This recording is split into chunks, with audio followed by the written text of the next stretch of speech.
감사할 때에 예수 그리스도 이름으로 기도합니다. 아멘. 오늘 주시는 하나님의 말씀을 찾아서 우리가 합독으로 봉독하도록 하겠습니다. 구약 성경 이사야 6장 8절부터 13절의 말씀입니다. 구약 성경 975쪽에 있습니다.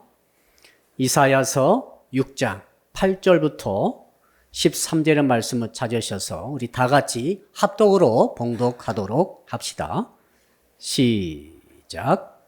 내가 또 주의 목소리를 들으니 주께서 이르시되 내가 누구를 보내며 누가 우리를 위하여 갈고 하시니 그때에 내가 이르되 내가 여기 있나이다 나를 보내소서 하였더니 여호와께서 이르시되 가서 이 백성에게 이르기를 너희가 듣기는 들어도 깨닫지 못할 것이요 보기는 보아도 알지 못하리라 하여 이 백성의 마음을 둔하게 하며 그들의 귀가 막히고 그들의 눈이 감기게 하라 염려하건대 그들이 눈으로 보고 귀로 듣고 마음으로 깨닫고 다시 돌아와 고침을 받을까 하노라 하시기로 내가 이르되 주여 어느 때까지니까 하였더니 주께서 대답하시되 성읍들은 황폐하여 주민이 없으며 가옥들에는 사람이 없고 이 토지는 황폐하게 되며 여호와께서 사람들을 멀리 옮기셔서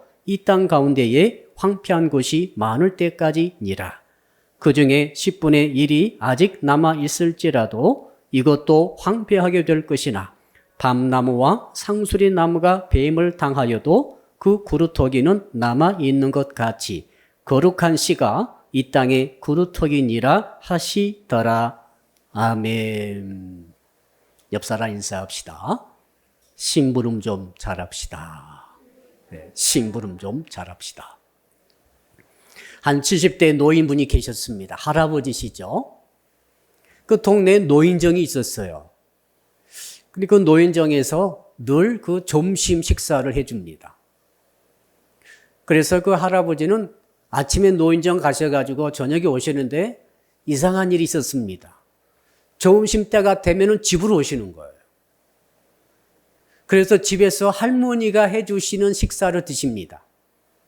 식사 끝나면 다시 노인정으로 가세요. 그리고 저녁까지 시간 보내시다가 집으로 돌아오십니다. 근데 그것을 매일 그렇게 하는 것입니다. 여러분 그 할아버지가 늙으셨으므로 할머님도 힘드시겠지 않습니까? 그래서 한 번은 아들이 이렇게 말했습니다. 아버지, 점심도 공짜고 노인정 식사가 괜찮은데 왜 그렇게 점심 때마다 오셔가지고 그 힘드신 어머니에게 식사를 해달라고 하십니까? 아, 이제부터는 노인정에서 점심 식사하고 오시면 좋겠습니다. 그러시는 거예요. 그 말을 듣더니 그 할아버지께서 뭐라고 하시는가 하면은 이렇게 말했습니다. 형들이 자꾸 심부름 시켜서 싫다.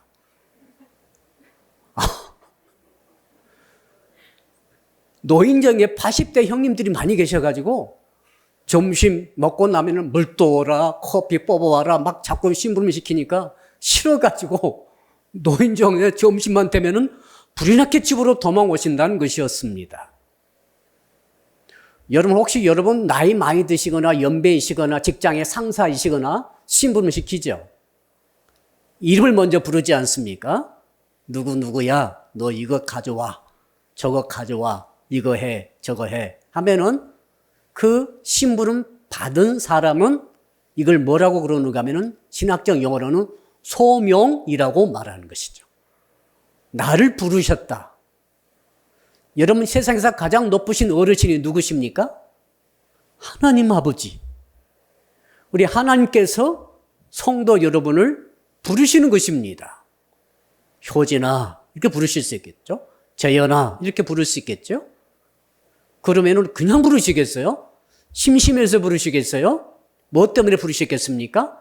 심부름 시키려고 부르시는 것입니다. 한번 따라 합시다. 하나님은 심부름 시키시려고 우리를 부르십니다. 이게 오늘 설교 주제예요.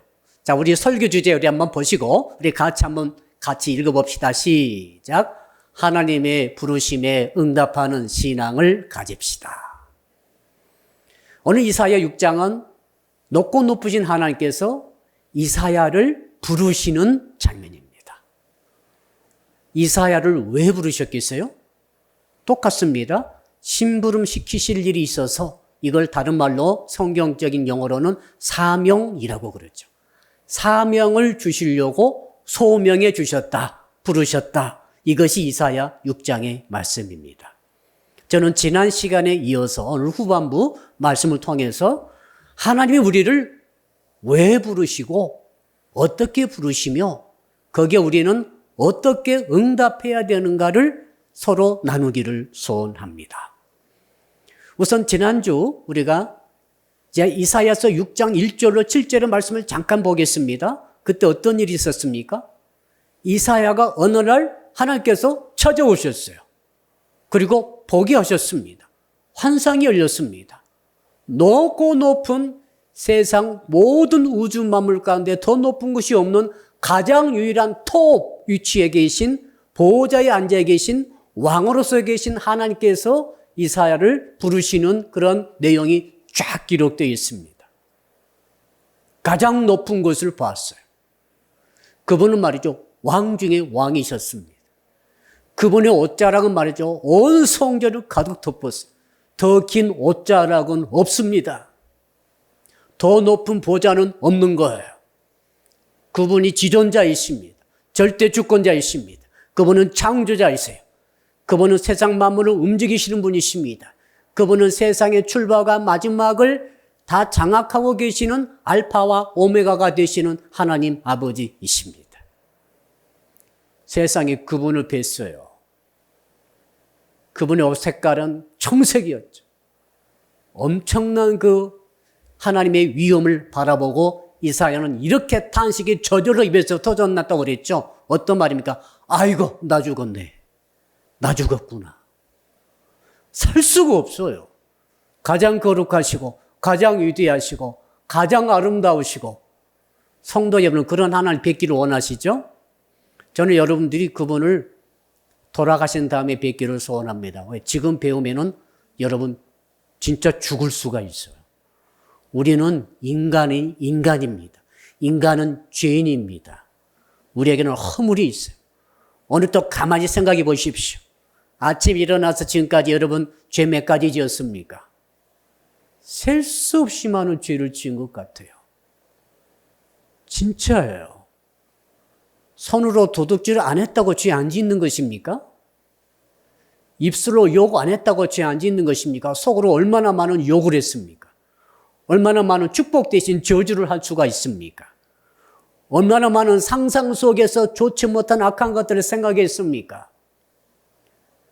이런 것뿐만 아니라 헤아릴 수 없는 숨 쉬는 것이 죄요.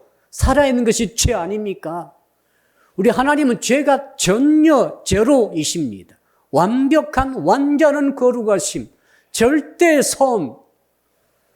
그분 앞에 우리가 서면은 서는 순간 타든지 없어지든지 아무튼 녹아버리든지 아마 그런 일이 있을 것 같아요. 이사야 탄식이 맞습니다. 나야 나로 죽게 되었구나. 왜? 내가 입술이 부정한 사람이로되 입술이 부정한 백성들 가운데에서 있으면서도 하나님을 배웠으니 나는 죽었다는 것입니다. 이 고백은 맞습니다. 그때 하나님께서 이사야를 살리시죠. 하나님을 호위하고 계신 서랍중에 서랍들을 보내십니다. 하나님의 제단 앞에 펄펄 영원히 타고 있는 그 제단의 불에서 핀 숯을 들어다가 집게로 집어서 들어서 이사야의 부정한 입술에 대버립니다. 입술에 치 소리가 나면서 뭐가 타버렸습니까? 부정한 죄가 타버린 줄로 믿습니다. 할렐루야. 죄가 세상에 타버렸어요. 죄 때문에 아담과 하와 때문에 그들이 지은 죄 때문에 우리가 온 세상 끝날까지 죄로 인해 고통당하다가 지옥에 떨어진 것 아니겠습니까? 죄 때문에 모든 비극이, 죽음이, 질병이, 고통이, 슬픔이 온 세상에 지금 있는 것 아니겠습니까? 근데 그 죄를 없애버릴 수 있는 방법이 세상에 없는데 세상에 우리 하나님께서 이 보내신 숯불이 입술에 닿자마자 이사야가 입으로 지은 죄가 싹 사라지게 된 줄로 믿습니다. 그러므로 죽을 자가 산 거죠. 죽어 마땅한 이사야는 죽지 않게 됐습니다. 살게 되었습니다. 이 은혜를 딱 받았습니다. 엄청난 은혜였습니다. 기가 막힌 은혜이죠. 얼마나 이사야가 흥분했겠어요. 얼마나 마음이 감동스러웠겠어요. 야, 내가 하나님을 배웠다. 나 죄인인데 죄 있음에도 불구하고 죄를 용서함을 받았다. 이래가지고 내가 죽지 않고 지금도 펄펄 지금 살아있다. 이 사실이 너무너무 강력하게 이사야의 가슴에 뿌리 박혔어. 견딜 수 없는 상황에서 드디어 하나님의 voice of Lord, 주의 음성이 들립니다. 이게 오늘 주제이죠. 여러분 8절 우리 같이 한번 읽어봅시다. 8절 시작. 내가 또 주의 목소리를 들으니 주께서 이르시되 내가 누구를 보내며 누가 우리를 위하여 갈고 하시니 그때에 내가 이르되 내가 여기 있나이다 나를 보내소서 하였더니 주의 목소리를 들었습니다. 주께서 이사야를 보고 말씀하시는 것이 아니라 이사야가 듣는 형식을 통해서 말씀하셨어요. 마치 하나님께서 그냥 독백하듯이 야, 내가 정말 사명을 가지고 누가 지금 꼭 내 심부름을 해야 하는데 내가 누구를 보냈고 라고 하시는 전능하신 하나님 아버지의 독백하시는 음성이 들린 것입니다.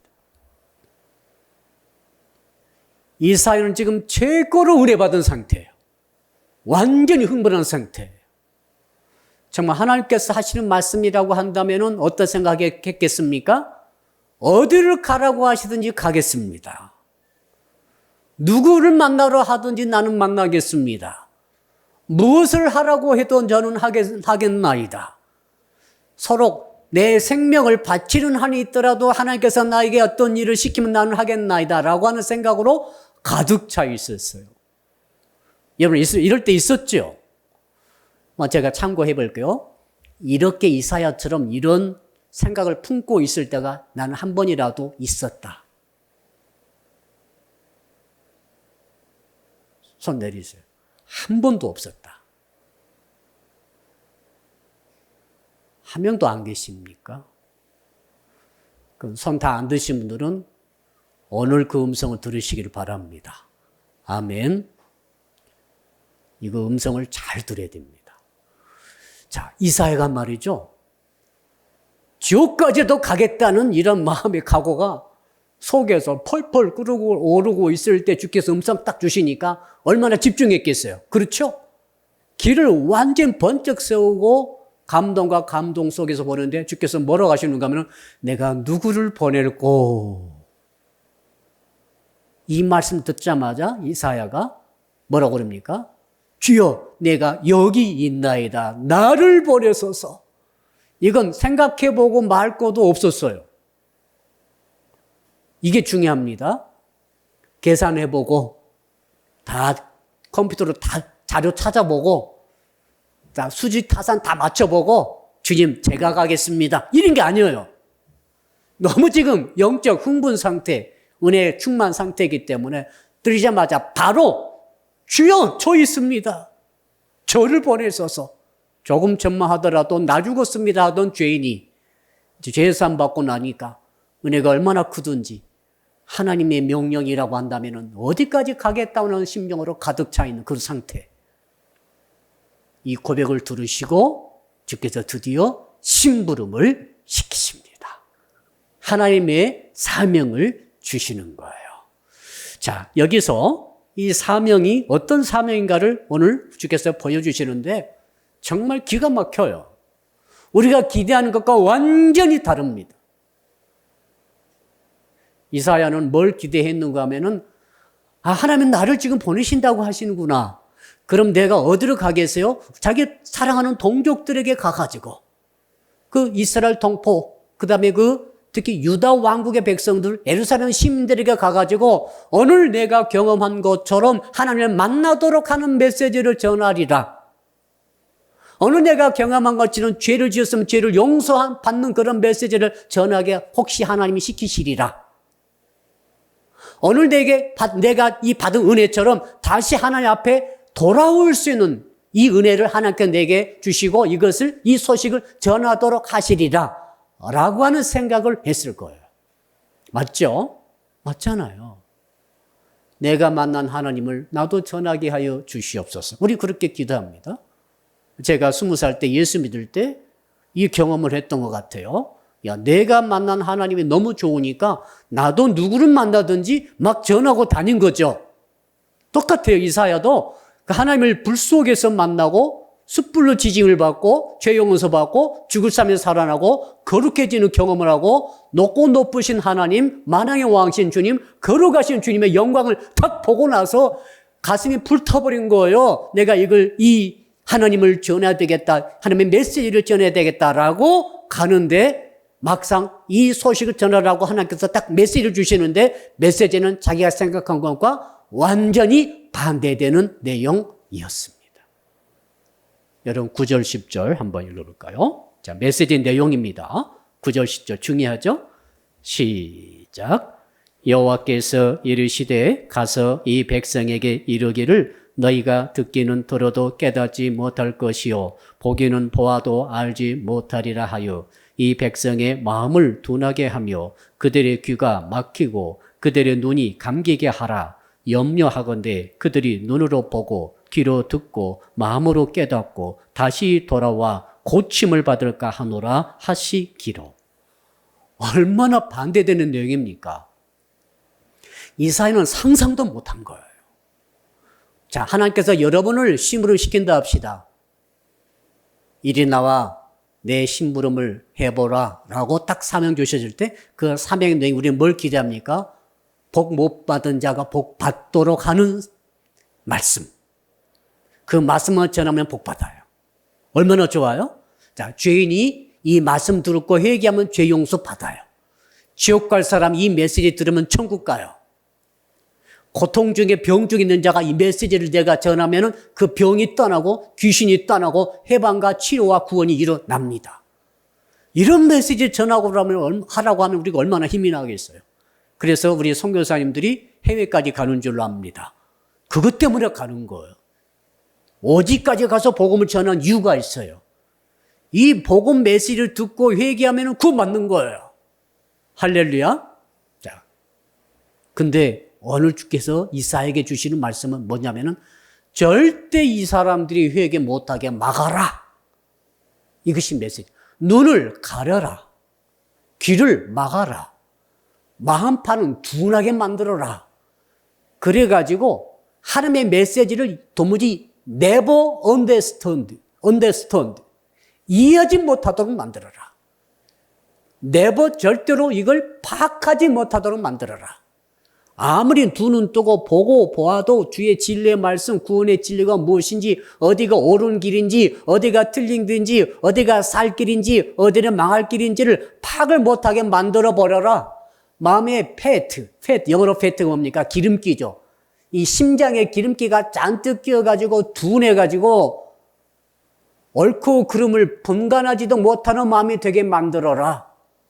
그래가지고 내 말을 듣고 나서 회개하지 못하도록 길을 완전히 막아버려라.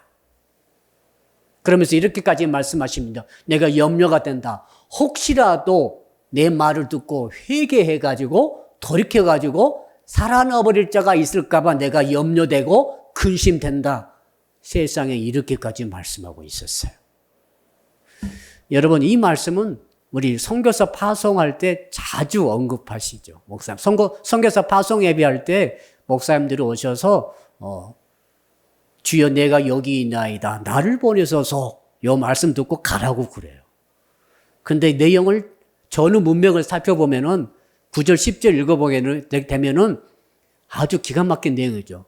가가지고 그 민족을 망하게 만드는 메시지를 전하라. 이런 뜻이거든요. 그러니까 우리 목사님들이 9절 10절은 안 읽어요.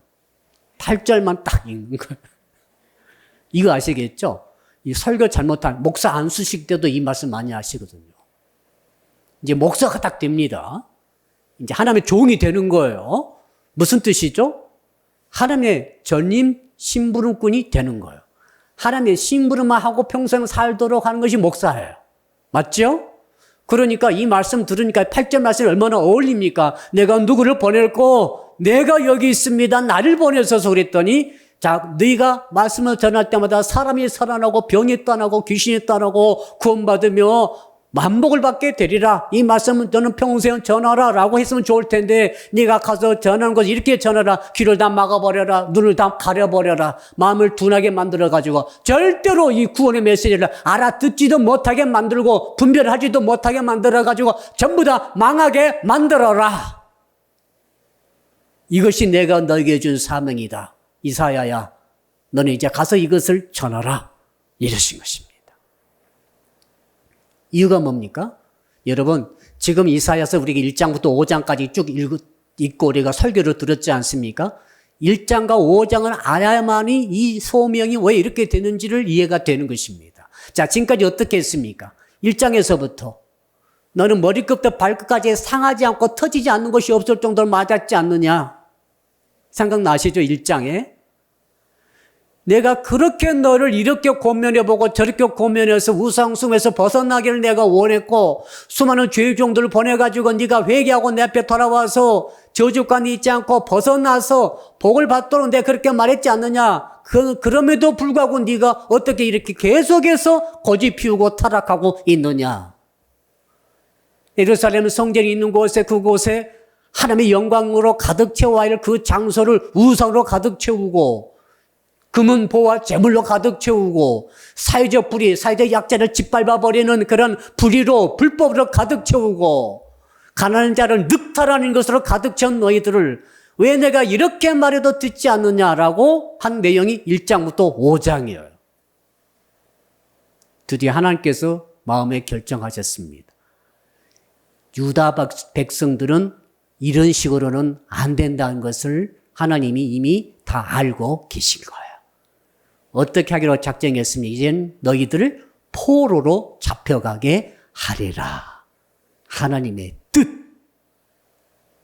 포로로 잡혀가기 위해서 거기서 72년을 보내면서 그곳에서 포로 생활을 통해서 인생의 책제과 환경의 막대기 통해서 무수히 연단받고 죄의 대가를 치르면서 스스로 깨닫게 한 다음에 그들이 돌아오게 해가지고 새롭게 나라를 회복시키려고 하는 계획을 이미 하나님이 갖고 계신 줄로 믿습니다. 이거예요. 그래서 지금 회개하면 안 되는 것입니다. 정확하게 이해는 안 되지만은 하나님의 흐름을 따른 뜻을 우리가 알 수가 있습니다. 아, 지금 어떤 상태가 최고의 상태겠습니까? 이제는 죄의 뜻대로 하는 것이 최고의 상태예요. 한번 따라 할까요? 하나님의 뜻대로 살아가는 것이 최고의 길입니다. 지금 유다 백성들을 향한 유다 왕국을 향한 하나님의 뜻이 뭐냐면 그들이 포로로 잡혀가는 것입니다. 전쟁에 지는 것입니다. 때로 죽임을 당하고 어떤 사람은 전부 다 강탈받고 아내를 뺏기기도 하고 정말 옷을 벌거벗겨져서 정말 목에 사슬을 차고 끌려가게 하실 것입니다. 하나님의 뜻이었습니다. 마귀 그렇게 한 거 아니에요. 하나님의 뜻이었어요. 그래가지고 그곳에 가서 한 세대, 두 세대 정도 지내는 것이 하나님의 뜻이었어요. 그리고 부르시는 것이 하나님의 뜻입니다. 이사야는 이것을 미리 이사야에게 알려주신 것이죠. 자, 그러니까 지금은 망해야 돼요. 포로로 끌려가야 됩니다. 그리고 전부 다 완전히 전쟁의 항복을 해야 합니다. 자, 그러니 여러분, 이사야는 누굽니까? 출신이 뭡니까? 왕족 출신입니다. 그러므로 지금 이사야가 선포하는 이 말씀을 선포하게 되면은 누구한테? 자기 친척인 왕에게 당신 항복하시오 이 말입니다. 그다음 자기 친척되는 왕족들한테, 귀족들한테 너희들 항복하시오. 너희들은 다 질 것입니다. 당신들은 얌전하게 포로로 끌려가시오. 이렇게 말을 막 선포해야 합니다. 선포해가지고 하나님의 말씀을 회개하고 돌이키지 못하도록 막아야 합니다. 이것이 이사야의 심부름에 받은 내용이에요. 왕과 왕족들과 귀족들이 백성들이 어떻게 생각했겠습니까? 이사야를 매국노라고 생각한 것입니다. 이사야 저놈은 죽여야 된다라고 생각한 거예요. 실제 그래서 톱으로 몸을 반토막 내서 죽였습니다. 이유 아시죠? 왜 죽어야 했는지. 이사야가 이렇게 복음을 전했으면 절대 죽지 않았을 것입니다. 여러분은 살 것입니다. 바벨론 염려하지 마십시오. 하나님께서 지켜주실 것입니다. 여러분 안전합니다. 복 받으실 것입니다. 응답이 계속 오고 있습니다. 하나님의 천군 천사가 지금 우리를 호위하고 있습니다. 이런 메시지를 전달했다고 한다면 이사야는 절대 죽지 않을 것입니다. 기가 막히죠? 이사야는 성공하면 성공할수록 자기 조국은 망하는 것입니다. 사역자요, 선지자인 이 이사야가 주께서 주신 심부름 내용을 훌륭히 잘 전달하면 전달할수록 자기는 미움받아요. 자, 이사야가 목사로 생각해 봅시다. 목사가 설교 매주 하죠? 오늘도 설교 제가 하고 있죠? 설교할 때마다 이 집사님, 당신 이렇게 죽을 것이요. 당신 사업 이렇게 망할 것이요. 당신 자식들 전부 포로로 끌려가게 될 것이요. 인신매매 당해서 어디든지 가게 될 것이요. 세상에 또 그뿐만 아니면 이런 재앙이 미륵 닥칠 것이고 저러한 경제와 공황이 당신을 쳐버릴 것이요. 이 설교를 어쩌다 한 번 하면은 목사님이 오늘 이상하시네 하고 들을 수도 있어요. 그런데 365일 매 수요일마다 금요일마다 주일마다 이 메시지를 전한다고 한다면 들으신 분들이 여기 계시겠습니까? 계속 계시겠어요? 저라도 못 견디고 뛰쳐나갈 것 같아요. 지금 이사야가 전달한 하나님의 메시지는 말이죠. 들으면 들을수록 치가 떨려요. 떨릴 정도예요. 어떻게 우리 하나님께서 이런 메시지를 당신의 백성들에 전하라고 하시는 것인가? 기가 막히지 않습니까? 근데 1장부터 5장까지 보니까 이해가 됐습니다. 하나님께서는 충분히 기회를 주셨어요. 그러나 그 기회에 돌이키지 못함으로 하나님의 정해지신 작정하신 계획과 섭리대로 그들이 포로로 끌려가게 되는 것입니다. 자, 포로로 끌려가게 될 바에야 버티지 말고 빨리 끌려가는 게 나아요. 맞을 매가 있어요. 어떻게 매를 맞습니까? 자, 10대 매를 맞아야 돼요. 하루에 한 대씩 계속 맞을 사람 있습니까? 아니면 10대 한 번에 딱 맞아버리고 10일간 편하게 지내는 게 낫겠어요. 저는 후자를 택하겠어요. 여러분, 날마다 하루 한 대씩 터진다는 것은 사람을 말리는 거예요. 피를 말리는 거 아니겠어요? 근데 한꺼번에 딱 맞아버리고 10일간 편히 쉬는 게 낫지. 휴가가 10일인데 휴가 10일 동안 하루에 한 대씩 맞아. 휴가는 어디로 가겠어요, 지금? 한번 생각해 보세요. 자, 인생이 100년인데 10년에 한 번씩 매 맞을래? 그 10년에 한 번씩 매를 맞아. 살 많으면 매 맞고 싹 망하고 살 많으면 매 맞아서 싹 망하고 이렇게 10년 하다 보면 인생이 얼마나 어렵겠어요. 이것보다는 20대 때 10년 한꺼번에 다 맞아버리고 30대, 40대, 50대, 60대, 70대, 100살까지 편하게 사는 게 낫지 않겠어요? 이게 상식적 생각해 보는 거죠. 제가 생각해 봤어요. 그랬더니 왜 하나님께서 이사야에게 급히 보내가지고 자꾸 항복하라, 잡혀가라, 망해라, 알아듣지 말고 그냥 못 깨닫고 가는 게 나아 이렇게 말씀하시는지를 하나님 측면에 보니까 이해가 되더라 이 말입니다.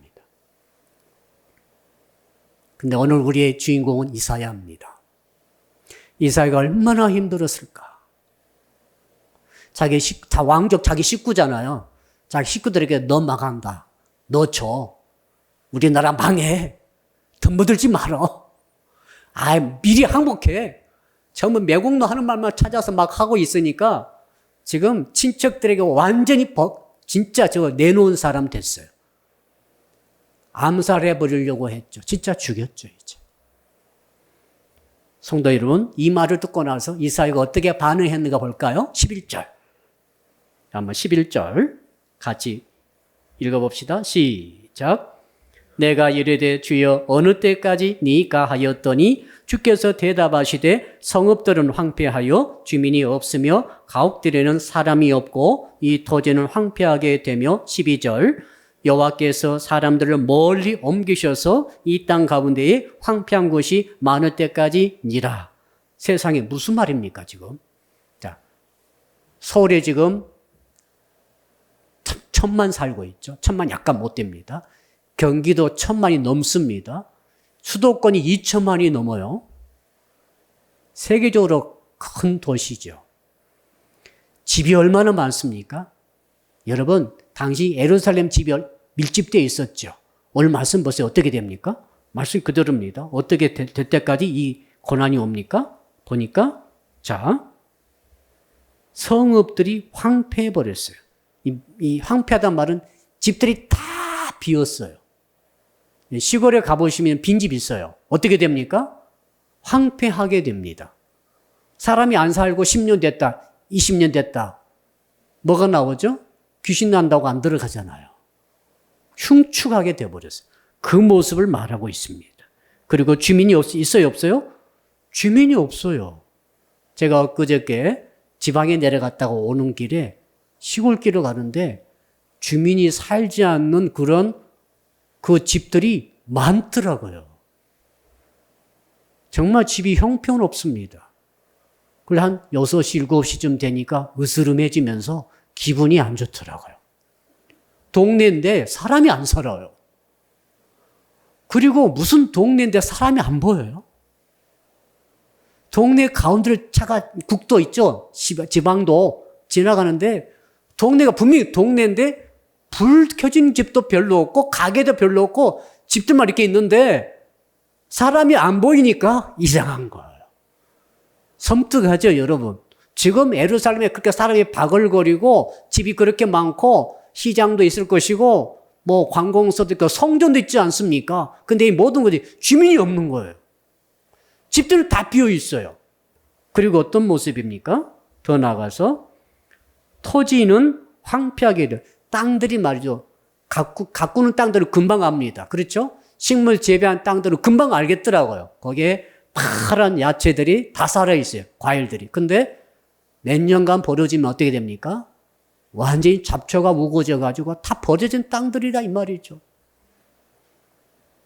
그 이유는 뭡니까? 12절을 보니까 여호와께서 사람들을 따라합시다. 멀리 옮기셔서 사람들을 전부 옮겨버렸어요.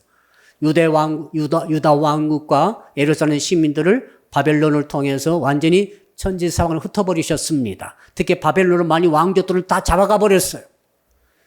그러면서 그 예루살렘과 유대 왕국은 거의 빈집처럼 빈터처럼 황폐한 곳으로 만들어 방치를 시켜버렸는데 이런 때가 지금 오리라는 거예요. 이때까지 이 백성들이 못 보게 만들고 못 듣게 만들고 마음으로 깨닫지 못하게 만들어서 영원히 멸망시키도록 만들어라. 이것이 너의 사명이다. 이렇게 말씀을 하신 것입니다. 우리 하나님 두렵지 않습니까? 이 똑같은 하나님 지금도 이 시대에도 우리 가운데 살아 역사하시는 하나님이신 줄로 믿습니다. 따라합시다. 하나님의 마음을 잘 깨닫게 하여 주시옵소서. 저는 9절 10절 말씀 읽으면서 기도할 때는 거꾸로 기도하는 거예요. 아셨죠? 주님, 제 눈을 열어 주시옵소서. 그래서 understanding.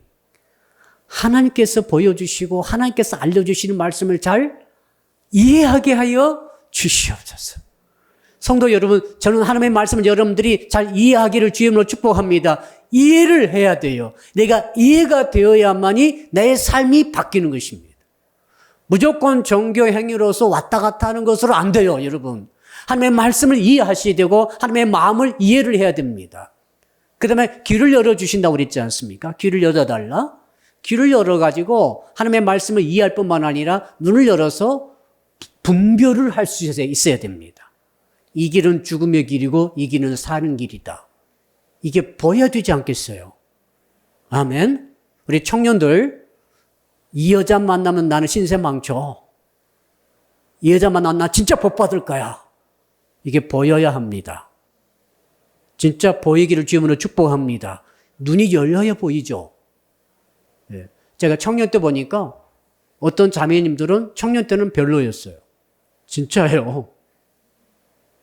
근데 지금은 너무 신앙생활 잘하고 교수님 하시면서 너무 잘 사는 거예요. 근데 그때 진짜 잘 나가게 보이는 자매들도 계셨어요. 근데 한 30년 지내고 보니까 그때만큼 그렇게 기대만큼 잘 살지 못하시는 것 같아요. 문제는 그때 눈이 열린 청년들은 제대로 고르는 것이죠. 눈이 알린 청년들은 진짜 험한 상대를 만날 수 있어요. 자, 그러니까 이제 9절, 10절 기도 내용과 저는 반대로 한다니까요. 세 번째는 마음을 둔하게 해달라고 하나님께서 시키셨는데 저는 이렇게 기도하죠. 지금 제 마음에 기름기가 끼지 않게 하여 주시옵소서. 이 기름기가 뭡니까? 패트가 뭡니까? 건강의 해악이죠. 심장의 동맥의 혈관을 막아버립니다. 큰일 납니다. 영적 혈관 막히면 큰일 납니다. 여러분, 지금 이스라엘 백성들이 영적 혈관이 막혀버린 것 아닙니까? 왜 막혔을까요? 교만 때문에. 우리는 겸손으로는 정말 겸손해야 돼요. 기름기가 하나도 없어야 돼요. 하나님 앞에 완전히 주께서 주신 메시지를 가감없이 받아들일 수 있을 정도로 겸손한 낮은 마음의 상태를 유지하는 것이 기름기가 없는 상태인 줄로 믿습니다. 이 세 가지를 제가 그렇게 기도하는 것이죠. 성도 여러분들에게 오늘 이사야에게 주신 말씀에 반대로 세 가지가 있기를 주님으로 축복합니다. 이사야 때는 사정이 있으신 거고 우리는 절대 그래서는 안 돼요. 이럴 때일수록 눈이 열리고 귀가 열리고 마음이 정말 건강하여서 하나님의 말씀, 하나님의 마음을 그때그때 잘 깨달아 알아서 올바른 길을 선택해서 걸어가시는 여러분 되시기를 주님으로 축복합니다. 자, 그런 가운데 이사야가 기가 막히죠. 이제 갈수록 기가 막힌 거죠. 지금 이사야 때는 아직 포로로 잡혀가지 않았습니다. 도시가 번성하고 있었어요. 왕족들이, 귀족들이 다 자기 집 짓고 잘 살고 있었어요. 그 아수르가 왔다 할지라도 이겨내고 있었습니다. 그러나 이런 것을 하나님께서 보여주신 하나님의 말씀은 틀림이 없지 않습니까? 얼마나 기가 막혔겠어요. 그래서 여러분 우리 12절 이제 읽어봅시다. 13절 마지막 절 같이 읽어봅시다. 시작. 그 중에 10분의 1이 아직 남아 있을지라도 이것도 황폐하게 될 것이나 밤나무와 상수리나무가 배임을 당하여도 그 그루터기는 남아있는 것 같이 거룩한 씨가 이 땅에 그루터기니라 하시더라. 무슨 말씀입니까? 우리 하나님께서 그렇다면은 당신의 택하신 백성을 전부 포로로 잡혀가게 하고 그다음 그렇게 복을 주셔가지고 만들어 놓으신 가나안 땅, 그 복된 복지의 땅 아닙니까? 그 땅은 이렇게 황폐하게 하고 사람이 살지 못한 땅으로 딱 만들어 버리신다고 한다면은 그렇게 끝난다고 한다면은 얼마나 의미가 없어지겠습니까? 그것을 아시고 하나님께서 이제는 그루터기 이야기를 하신 것이죠. 어떻게 그루터기가 나타납니까? 그 중에 10분의 1이 아직 남아 있을지라도 알 수 있습니다. 자, 유다 백성, 100% 중에서 90%는 끌려가고 죽고, 팔려가고 흩어지고 다 했을 거예요. 근데 10%는 남아있게 하시겠다는 것입니다. 그럼 10%가 다 구원받느냐? 아닙니다. 거기 뒤에 보십시오. 자세히 읽어보셔야 됩니다. 아직 10%가 남아있을지라도 이것도 황폐하게 될 것이나. 그러니까 진짜 끝까지 남아있는 자는 몇 프로예요? 10%도 안 된다 이 말이죠. 그 뒤 보십시다. 밤나무와 상수리나무가 배임을 당하여도 그 그루터기는 남아있는 것 같이 따라합시다. 그 그루터기는 남아있습니다. 거룩한 씨가 이 땅에 그루터기니라 하시더라. 그루터기는 얼마나 작아요. 자, 아름드리 상수리나무가 있어요. 우리 여기 백봉산 올라가니까 야, 상수리나무 큰 거 많이 있더라고. 밤나무, 상수리나무. 거기도 거기 있었던 것 같아요. 자, 밤나무, 상수리나무가 있는데 그것들을 밑동을 잘라버렸어요. 잘 들으세요. 하나님의 성도, 복받은 성도인데 하나님께서 그 메인 가지를 잘라버릴 때가 있어요. 밑동이 잘라져 버렸어요. 그럼 완전히 망하는 것입니까? 그럼 나무는 죽었다고 생각됩니다만은 이상하게 구루터기가 올라오는 거예요. 할렐루야. 이 구루터기가 뭡니까 했더니 그 구루터기야말로 거룩한 씨라는 거예요. 바로 예수 그리스도를 뜻하는 줄로 믿습니다. 세상을 구원할 하나님의 역사를 감당할 하나님의 종, 하나님의 사람이 구루터기를 통해서 이 땅에 나온다, 이것을 예언하고 있습니다. 그래서 이사야는 지금 뭘 봤습니까? 예수 그리스도의 계시를 받은 거예요. 할렐루야. 지금 자기 눈앞에 있는 자기 왕족, 자기 친척, 유대 왕국, 예루살렘 시민들 너무 불쌍해요. 너무 안 됐어요. 다 포로 잡혀가고 황폐화 된다고 그러니까 이 서울 전체가 황폐화 된다고 생각해 보십시오. 상상도 못할 일이지 않습니까? 이런 일이 현실로 닥친다고 생각하니까 얼마나 가슴이 답답했겠습니까? 그런데 주께서 주시는 마지막 13절 말씀 들으면서 이사야는 새로운 소망을 갖게 되는 것이죠. 메시아의 소망을 갖게 되는 것이죠. 이 땅의 자원이 아니고 전 세상 만물을 새롭게 만들고 구원해버리실 이 땅에 오실 거룩한 씨, 그루터기신 예수 그리스도를 소망하게 되는 은혜가 있는 줄로 믿습니다. 자, 여러분 그러므로 교훈을 이제 찾아봅시다. 한번 따라합시다. 눈에 보이는 것으로 선택하지 맙시다.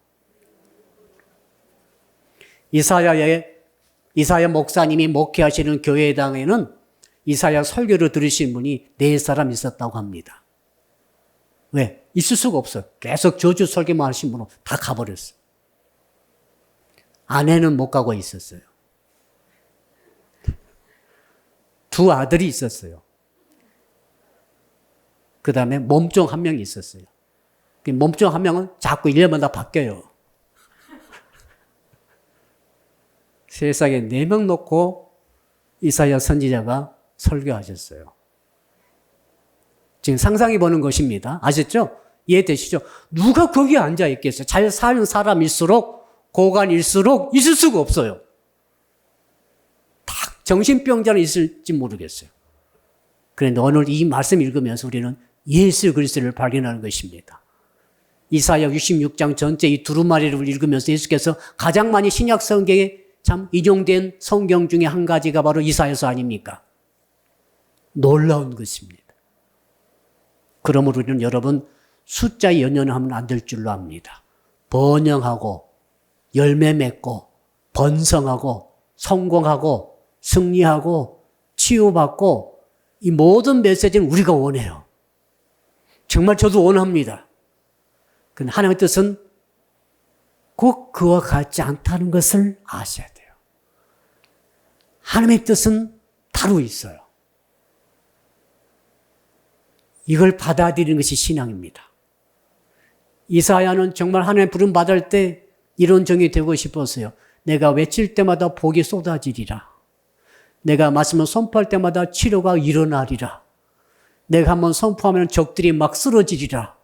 나라가 흥왕하리라. 얼마나 영광스러운 종입니까?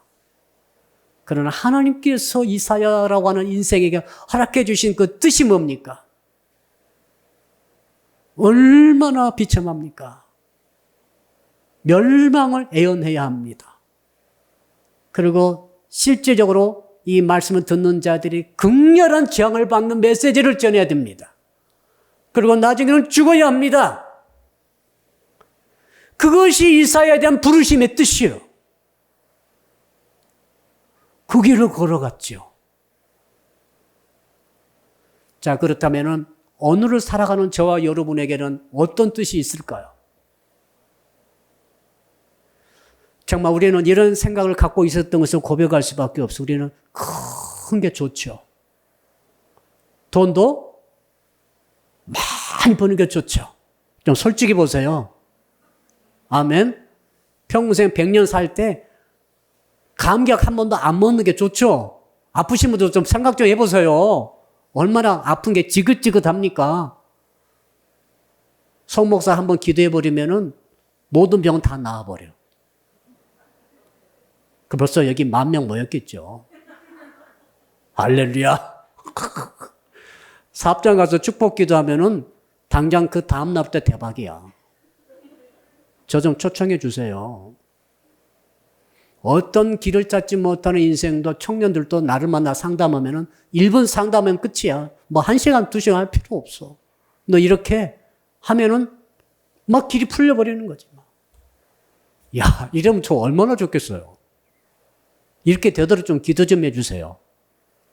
근데 오늘 말씀 보니까 이게 아니야. 여러분의 길이 따로 있습니다. 아멘. 혹시 부를 주시는 분들은 부를 가지면서 그 부를 하나님 영광을 반드시 돌려야 합니다. 혼자 먹고 쓰다가는 걸려 죽습니다. 건강하신 분들, 건강통에 하나님께 열심히 뛰어다니면서 복음을 전해야 할 줄로 믿습니다. 손재주 주신 분들, 여전히 손재주 부르셔서 물건도 만드시고 음식도 하셔가지고 나누시기를 바랍니다. 어떤 분은 몸을 약하게 하시는 길을 걸어가도록 하시는 분도 계실지 모르겠어요. 나는 몸이 그렇게 건강하지 못합니다. 나는 그렇게 건강하지 못해요. 손 들어보세요. 건강 축복해 드릴게요. 어쩌면 하나님께서 체질을 약하게 태어나도록 하실 수도 있어요. 이걸 인정할 수 없을까요? 가정이 힘드신 분이 계실지 모르겠어요. 행복하려고 결혼했는데 속아서 결혼했죠. 원수 중에 원수를 만난 거예요. 정말 신혼여행 끝나고 와서부터 지금까지 고생이야. 50년 살았는데 다 늙어 죽게 됐는데 지금까지도 고생이야.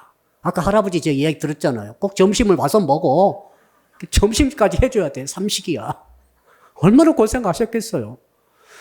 어쩌면 하나님께서 여러분에게 그런 배우자를 만나게 하신 것 아니겠어요? 자식들은 어떻습니까? 정말 제 자식들은 진짜 효자 될 줄 알았어요. 나도 효자 아닌데 어떻게 효자 되라고 하겠어요? 여러분 자녀들 효자입니까? 어쩌면 하나님께서 그런 자녀를 기르도록 하시고 어떤 그 어머니 그러시더라고요. 그 권사님이세요. 장애인을 낳았어요. 7년 기도해가지고 낳았는데 장애인이 태어났어요. 얼마나 울었는지 몰라요. 하나님 그러시더래요. 내가 너에게 태어나게 했다. 할 말이 없어요. 이 아이를 누가 기를 거냐? 누가 맡아줄 수 있느냐? 너밖에 없어. 10년이나 네가 그렇게 기도했지 않느냐? 딱 그 가정에 주신 거예요. 여러분 그러니까 모든 걸 기복적으로 생각하시는 것은 사탄의 함정입니다. 그렇게 가는 것은 망하는 거예요. 만약 이사야가 말했죠. 가가지고 이 메시지 듣고도 가가지고 우리는 승리합니다. 우리는 바벨론을 이길 수 있습니다. 끝까지 대항합시다. 우리 잘 될 것입니다. 라고 전했다고 한다면 이사야는 저주받았을 거예요. 진짜 저주받았을 거예요. 그리고 유대 나라는 하나님의 뜻이 이루어지지 않게 되겠죠. 다른 걸로 되겠죠, 이제. 무섭지 않습니까? 어차피 여러분 그러므로 수량적이고 물량적이고 외형적이고 외부적인 축복의 개념을 여러분 머릿속에서 싹 지우시기를 바랍니다. 그 뭐만 남아야 됩니까? 이사야 말씀 그대로죠. 8절 말씀 우리 마지막 8절 읽고 마치겠습니다. 8절 이사야 고백 그대로입니다. 시작. 내가 또 주의 목소리를 들으니 주께서 이르시되 내가 누구를 보내며 누가 우리를 위하여 갈고 하시니 그때 내가 이르되 내가 여기 있나이다 나를 보내소서. 무슨 말인지 알겠죠? 좋은 길이 아니고 복된 길이 아니고 세상적으로 성공과 부요의 길, 건강 길이 아니라 할지라도 주여 내가 여기 있습니다. 만약 전능하신 하나님께서 나라고 하는 인생을 향해서 정해놓으신 길이 그 길이 있다고 한다면 그 부르심이 있다고 한다면 나는 그 길로 가겠습니다. 라고 하는 고백인 줄로 믿습니다. 우리 기도하겠습니다. 우리 말씀 붙들고 주여 한번 부르면서 한 2분 동안 말씀 붙들고 간절히 기도합니다. 주여 아버지 하나님 내가 누구를 보낼고 하시는 주 앞에 이사야가 고백했습니다. 주여 내가 여기 있습니다. 나를 보내소서. 내가 내가 여기 있단 말이 무슨 말입니까? 내가 가고 싶은 말, 내가 가고 싶은 길, 그 길이 아니라 하나님 아버지께서 정하신 그 길이 어떤 길입니까? 성공의 길이고 부요의 길이고 완전히 승리의 길입니까? 아니면은 고난의 길입니까? 때로 핍박의 길입니까? 때로 엄청난 환난의 길입니까? 그 어떤 길이든 우리 하나님께서 나에 대해서 정해주신 그 길을 나도 가겠습니다 라고 하는 고백이 이 8절 말씀에 있는 줄로 믿습니다. 살아계신 하나님, 이사야의 고백을 저희들이 이 시간 주 앞에 드립니다. 주여, 내가 여기 있사오니 나를 보내소서. 하나님이 정하신 그 길을 걸어갈 수 있도록 힘을 다하여 주십시오. 능력을 다하여 주십시오. 은혜를 다하여 주옵소서. 성령의 충만함을 허락하여 주시옵소서. 끝까지 그 길을 포기하지 않고 걸어가는 우리 사랑의 교회와 성도들, 죄종들이 다 되게 하여 주시옵소서. 예수 그리스도 이름으로 기도합니다. 한 번 더 기도합니다. 이번 주일은 6월 두 번째 주일입니다. 그릇이라고 하는 주제, 한 달 설교 주제 중에 두 번째 시간으로 주께서 택하신 그릇이라고 하는 주제로 말씀 주실 때, 이번 주일에 아동부와 청소년부, 청년부, 장년부, 1부, 2부 모든 예배 시간에 하나님의 은혜가 넘치게 하여 주시옵소서. 그리고 코로나19로 인한 모든 어려움을 우리 믿음으로 뚫고 나가서 승리하도록, 우리 교인 중에는 한 분도 접촉자를 접촉하거나 확진되지 않도록 막아주시도록, 보이지 않는 울타리로 쳐주시도록, 특히 경제적 어려움 당하신 성도들의 길을 계속 앞으로 열어주실 줄 믿고 우리 주여 부르고 1분만 기도합시다. 주여, 아버지 하나님 감사합니다. 6월 두 번째 주일을 허락해 주셔서 감사합니다. 이번 주일에 하나님이여 성령이여 기름 부어 주시옵소서. 주께서 택하신 그릇이라고 하는 주제로 말씀을 종이 선포하고자 합니다. 장년부 1부와 2부 예배에 기름 부어 주시옵소서. 아동부 예배 현장에, 청소년부 예배 현장에, 청년들 모임의 현장에 성령님 기름 부어 주시옵소서. 말씀을 통해, 예배를 통해 하나님을 만나게 하시옵소서. 마음의 눈을 열어주시고 귀를 열어주시고 마음이 살찌지 않도록, 민감할 수 있도록, 분별할 수 있도록 성령님 도와주시옵소서. 역사하여 주시옵소서. 함께하여 주시옵소서. 길을 인도해 주실 줄 믿습니다. 코로나19를 극복하게 하시고 지지 말게 하시고 이기게 하여 주시옵소서. 감염자, 접촉자가 한 명도 나오지 않도록 보이지 않는 울타리로 진쳐 주시옵소서. 진로 위해서 기다리는 자들 아버지 길을 계속해서 열어주실 줄로 믿습니다. 감사합니다. 모든 말씀을 예수 그리스도 이름으로 기도합니다. 아멘. 주의 기도로 예배를 마칩니다. 하늘에 계신 우리 아버지, 아버지의 이름을 거룩하게 하시며 아버지의 나라가 오게 하시며 아버지의 뜻이 하늘에서와 같이 땅에서도 이루어지게 하소서. 오늘 우리에게 일용할 양식을 주시고 우리가 우리에게 잘못한 사람을 용서하여 준 것 같이 우리 죄를 용서하여 주시고 우리를 시험에 빠지지 않게 하시고 악에서 구하소서. 나라와 권능과 영광이 영원히 아버지의 것입니다. 아멘.